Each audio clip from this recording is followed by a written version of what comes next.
You have a feeling the financial system is broken. And you're right. It's not some vague suspicion. It's that quiet, gnawing certainty you feel when you look at your paycheck and then look at the price of groceries, gas, or a place to live. You work hard. You play by all the rules. But it feels like you're on a treadmill that's picking up speed and the finish line just keeps getting pushed further away. You see the headlines about corporate profits, while your own savings account looks like it's fighting for its life. The old advice, get a good job, save 10%, retire at 65, feels like a map to a world that doesn't exist anymore. You sense the whole thing is fragile, and you're worried about what happens when it finally cracks. You aren't looking for a get-rich-quick scheme or some guru with a crystal ball. This is that plan. This is your 90-day financial reset. It's not about beating the system. It's about building your own system right alongside it. A personal economy so solid, it doesn't care about the whims of Wall Street or the promises of politicians. In the next 90 days, we're going to take you from defense to offense, from fragile to free. Before we can build, we have to understand the ground we're building on. Why does it feel so rigged? Trust me, it's not in your head. The playbook we were all given is just plain outdated. For decades, the promise was simple. Work hard, stay loyal to your company, and you'd get stability, a pension, and a comfortable retirement. That promise has been slowly and systematically taken apart. The economic data paints a clear picture. Since the 1970s, worker productivity has soared, but wages for the average person have barely budged when you account for inflation. All that value from new technology and hard work hasn't been flowing to the people actually doing the work. It's been captured at the very top. This isn't about politics. It's the economic reality that creates that trapped feeling. You're producing more than ever, but your slice of the pie isn't getting any bigger. Making things worse is the way inflation hits us. It's not just that things get more expensive, it's what gets more expensive. The cornerstones of a secure life, housing, education, and healthcare, have seen costs explode at a rate that makes wage growth look like a joke. So while a new TV might be cheaper, the things that actually provide security and a path forward are slipping out of reach. And then there's the cultural programming.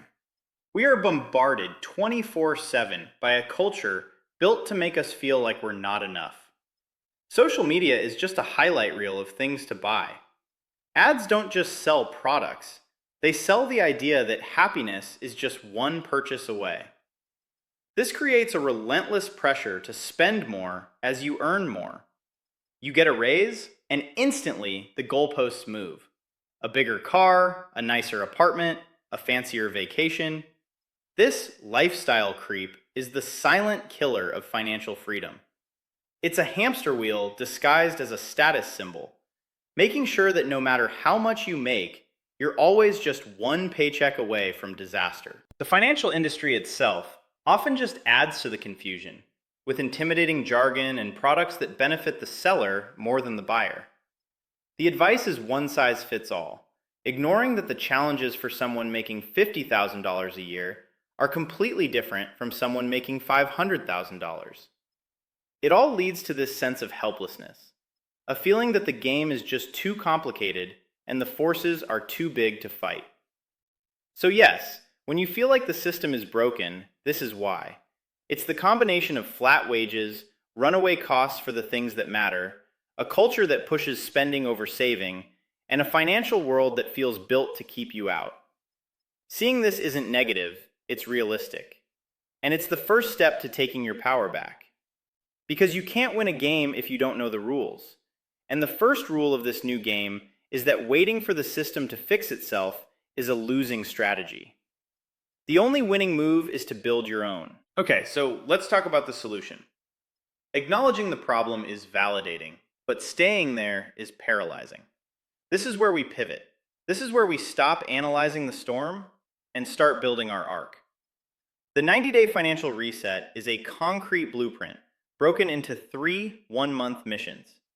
Each month has a single, clear goal. Month 1 is about forging your shield. It's about creating immediate stability, and ending the tyranny of the paycheck-to-paycheck cycle. Month 2 is about building your arc of optionality, creating the flexibility and choices that mean you're never forced into a bad decision. And month 3 is about firing up your opportunity engine, positioning yourself to build real wealth, especially when everyone else is panicking. This is your path from fragile to free. The goal for the first 30 days is simple and non-negotiable. Create a cash safety net. This is your stability fund, your freedom fund. Call it whatever you want. Its purpose is to give you breathing room. This is the money that stands between you and crippling debt when your car breaks down or your kid gets sick. It's the money that lets you walk away from a toxic job. It's the foundation for everything else. Without it, you're always fragile. That's why a buffer of 3 to 6 months of living expenses is one of the most widely recommended first steps toward financial health. Your mission this month has 4 steps. First, calculate your real needs. Forget your total income. We need your bare bones monthly survival number. What does it cost for you to live with zero frills? Open a spreadsheet and list it. Rent or mortgage, essential utilities, groceries, transportation to work, and minimum debt payments. That's your number. If it costs you $3,000 a month to survive, your goal is a fund of $9,000 to $18,000. Don't let that number scare you. This leads to step 2. Set an initial achievable target. Many people find it powerful to first aim for a starter emergency fund of just $1,000. Hitting that first milestone is a huge psychological win. It's your first taste of real stability. Once you hit it, you expand the goal. 1 month of expenses, then 3, then 6. The third and most important step, build the fund with aggressive, automated action. This is a 30-day sprint. We're not trying to save. We are building a system that forces it to happen. Start with automation. This is your secret weapon. Set up an automatic transfer from your checking to a separate high-yield savings account, HISA. Make it happen the day after you get paid. Pay your future self first. Even $25 a week is $1,300 a year without you lifting a finger. The key is to use a separate account, maybe at a different bank. You want to create a little bit of friction so you don't dip into it for a non-emergency. And HISA is a great tool because it keeps your money accessible while earning a competitive interest rate. Next, find the cash. Go on a subscription hunt. Go through your bank statements and be ruthless. Cancel every service you don't use weekly. That streaming app, that forgotten gym membership, cut them. Every dollar you free up goes straight into your stability fund. For the next 30 days, slash your discretionary spending. This isn't forever, it's a focused effort. Pause the shopping, cut back on eating out, and redirect every one of those dollars. Then, look for windfalls. Tax refund? Work bonus? Birthday check? For this month, commit to sending at least 50% of any unexpected money directly to your stability fund. This will supercharge your progress. Finally, declutter for cash. Go through your place and find everything you haven't used in a year. Old electronics, clothes, furniture. Sell it online or have a garage sale. This can often bring in a few $100 to $1,000 in a single weekend. The fourth step is to reduce fragility while you build. Attack high-interest debt, credit cards, personal loans. Anything over 10% interest is an emergency. While building your starter fund, focus any extra cash on the debt with the highest interest rate first, while making minimum payments on the rest. You can also explore a side hustle. The goal isn't to get rich overnight, it's to create a second stream of income. Even an extra $200 a month makes a huge difference. By the end of day 30, you'll have made a massive leap. You'll have a clear picture of your finances, a growing cash buffer, and a system to keep building it. You'll feel the anxiety start to fade. That's the feeling of stability. If this plan is already starting to click for you, imagine how it will feel to actually do it. If you're ready to continue this journey, take a second to hit that subscribe button. It costs you nothing, and it makes sure you won't miss what's coming next. If month 1 was about survival, month 2 is about strategy. With your cash yield growing, you've bought yourself peace of mind. Now, let's use it to build for the future. The goal this month is to create optionality. Optionality is a powerful idea. It's having choices when other people are trapped. Optionality is the difference between being forced to sell your investments during a layoff and choosing whether to wait, pivot, or buy when prices are down. It's the ability to weather a storm without having to junk your long-term plan. This month, we move from defense to strategic positioning.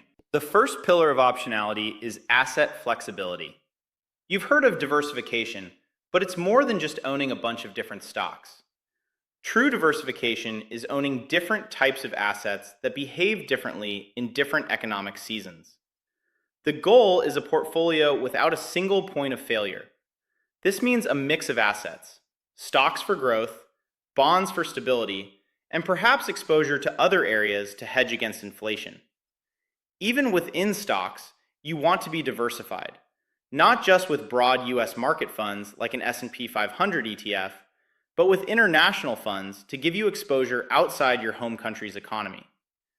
It's also wise to consider historically defensive sectors like consumer staples and utilities. While not guaranteed, these sectors have historically tended to fall less during downturns because people still need toothpaste and electricity, no matter what the economy is doing. The second pillar is to stress test your plan. A plan that hasn't been tested is just a hope. Ask yourself the hard questions now, before a crisis hits. What happens if my income is cut by 30%? What if the market drops 25%? Would I be forced to sell my investments at the worst possible time? Running these scenarios exposes the weak spots. It's not meant to scare you. It's meant to empower you to fix the leaks before the flood comes. The third pillar is about control. You want direct access and control over your assets. For most of us, this means holding investments in reputable, low-cost brokerage accounts in our own name. It also means understanding the trade-offs between different account types. For example, retirement accounts like 401ks are fantastic for tax-advantaged growth, but they are generally less flexible. While there are exceptions for things like disability, first-time home purchases, or other hardships, there are often taxes and penalties for taking money out before retirement age. To build true optionality, a standard taxable brokerage account is a powerful tool. Money in this account is liquid. You can sell assets and have cash in your bank within days, with no penalties beyond capital gains tax. This account can be your second layer safety net or your opportunity fund, giving you a level of flexibility a retirement account can't. By the end of month 2, you've moved beyond just surviving. You have a stability fund for your present and a diversified, stress-tested portfolio for your future. You have options.